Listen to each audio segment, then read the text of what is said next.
Eccoci qua ragazzi, bentornati sul canale. Un attimo per chiedere scusa a chi ieri sera mi aspettava in live nel post partita, ma purtroppo problemi di connessioni, non c'è stato verso di andare in live ieri sera. Abbiamo settato una live per stasera alle 18. Mi auguro che oggi venga risolto il problema che ho con la connessione ad internet. Cercherò di caricare questo video con la 5G sperando che tutto funzioni, anche perché ieri sera avevo tutto chiaro, era tutto chiaro, anche a caldo avrei fatto lo stesso video e la stessa live che sto facendo adesso. Quindi vi chiedo la massima condivisione e vediamo di risolvere questa situazione, almeno nel nostro piccolo, nella mia community, che ringrazio come sempre competente tra i commenti, al di là dei commenti che sono arrivati sotto al video del Milan, che mi hanno dato dell'incompetente, e poi stamattina ci siamo tolti anche qualche pietra dalla scarpa, perché anche la domenica sportiva ieri sera ha rivisto le immagini, ha detto che non c'è bisogno di un altro frame, il gol di Pulisic va annullato. Detto questo, aperta e chiusa parentesi, Napoli-Fiorentina. Vediamo di risolvere questa situazione perché secondo me non c'è soluzione. Via da Napoli nella maniera più assoluta. E lo ripeto, via da Napoli nella maniera più assoluta. Io l'ho detto dopo il Braga.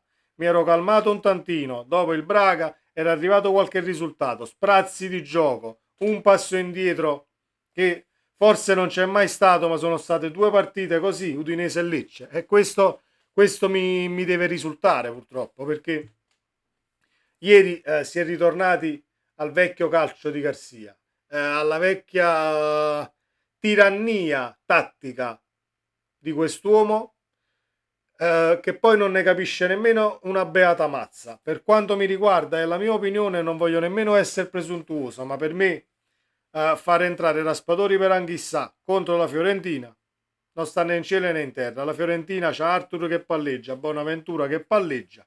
Se ci dobbiamo mettere un trequartista o un falso 9 o una punta, perché Raspadori è una punta, a tenere testa ai portatori di palla della Viola, allora ditemi voi se questo ha capito qualcosa di calcio. Poi se ne esce nelle conferenze stampa post partita.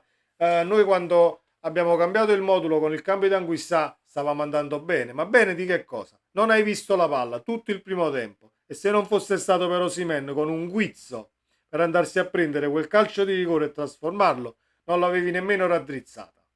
L'hai raddrizzata? Nel secondo tempo entra un Napoli ancora più schifoso del primo. Ancora più schifoso del primo. Tu e questo doppio regista del cazzo che vuoi fare. Abbiamo visto Zielinski tutto il secondo tempo andarsi a prendere la palla sulla linea difensiva. Sulla linea difensiva per impostare. È mai possibile che io mi devo trovare una mezzala come Zielinski, offensiva, inserimento con un grande piede che deve impostare dall'area di rigore e andarsi a prendere il pallone? Non è possibile.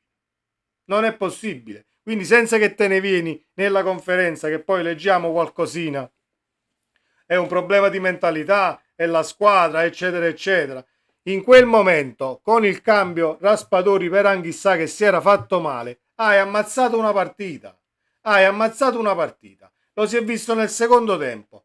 Il triplo cambio che è arrivato, Lindstrom a destra, poi l'ha spostato a sinistra ed è passato qua a destra perché ha visto che Lindstrom a destra comunque non rende come si deve. Tanto è vero che Lindstrom nasce centro-sinistra, è adattato a destra. Anche all'Eintracht era adattato a destra quando entrava. È un centro-sinistra.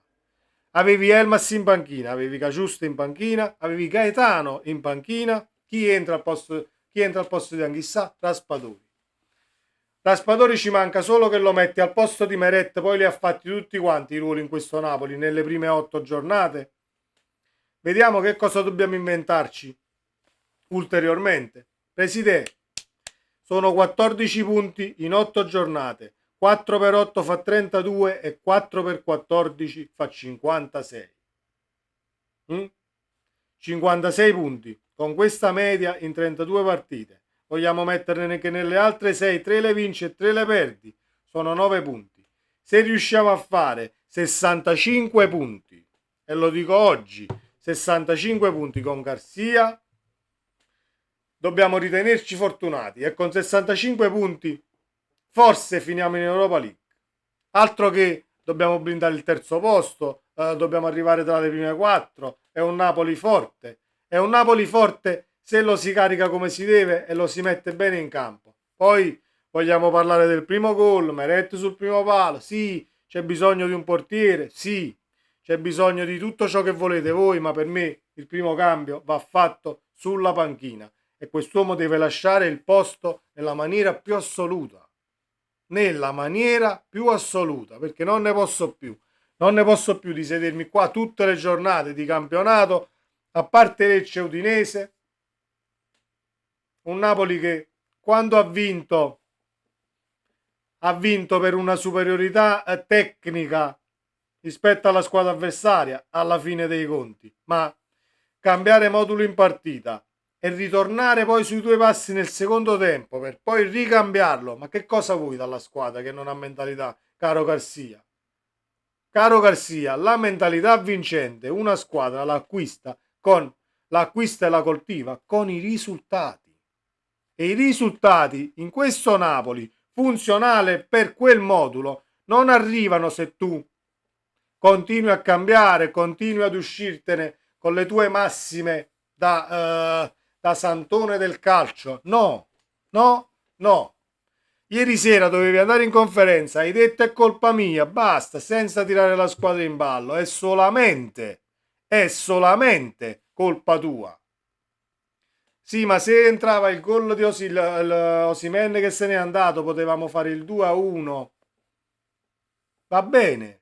Osimhen si è mangiato un gol, ma tu hai sbagliato in un campionato da agosto ad adesso. Hai sbagliato un campionato. 21, 24 punti disponibili, ne hai fatti 14. Che cosa vogliamo aspettare? Cosa vogliamo aspettare ancora?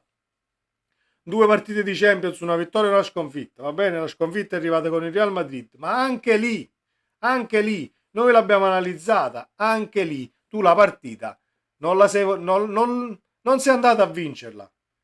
Non sei andato a vincerla, ti sei adagiato sul 2-2, non hai fatto cambio per cambio, uomo per uomo, togli Apolitano contro il Real Madrid migliore in campo, lo togli ieri e ti manda a quel paese e fa bene, altro che Di Lorenzo nell'intervista post partita, sì queste cose non devono succedere, ma devono succedere, lo dovete mandare a quel paese tutti quanti, ammutinatevi quanto prima, perché secondo me la soluzione è solo quella.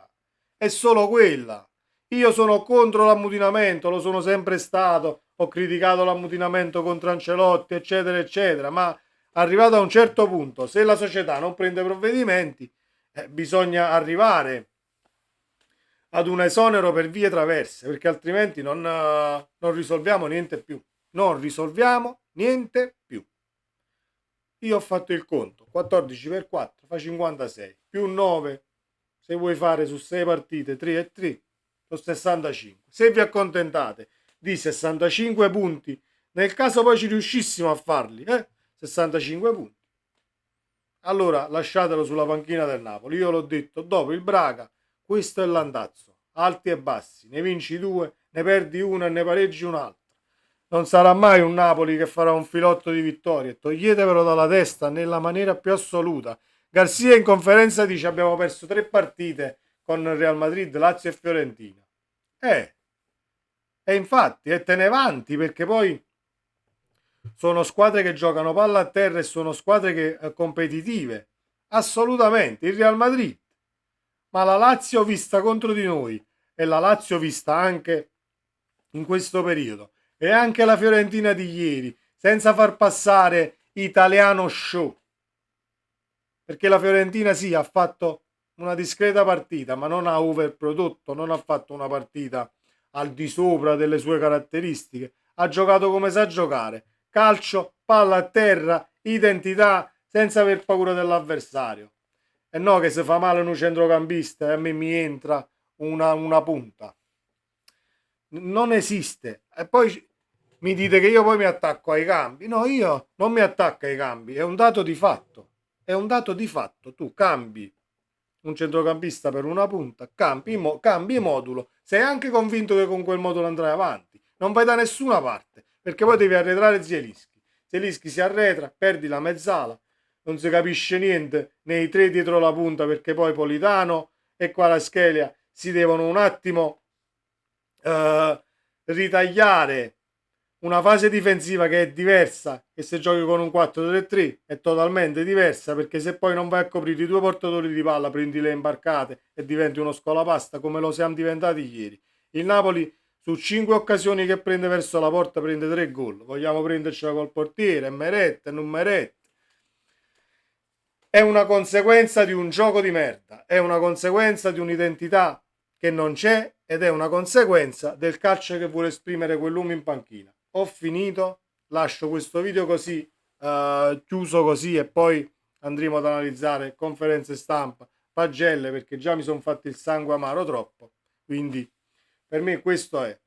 Deve andare via nella maniera più assoluta e non cambierò mai idea, nemmeno se Garcia da domani le vince tutte quante, perché sarà solo questione eh, di cose a favore e fatti che andranno a favore del risultato. Ditemi ciò che volete, ragazzi, sono arrabbiatissimo, ma lucido nell'affermare queste cose. Sempre Forza Napoli, ci vediamo nel prossimo video. Ciao.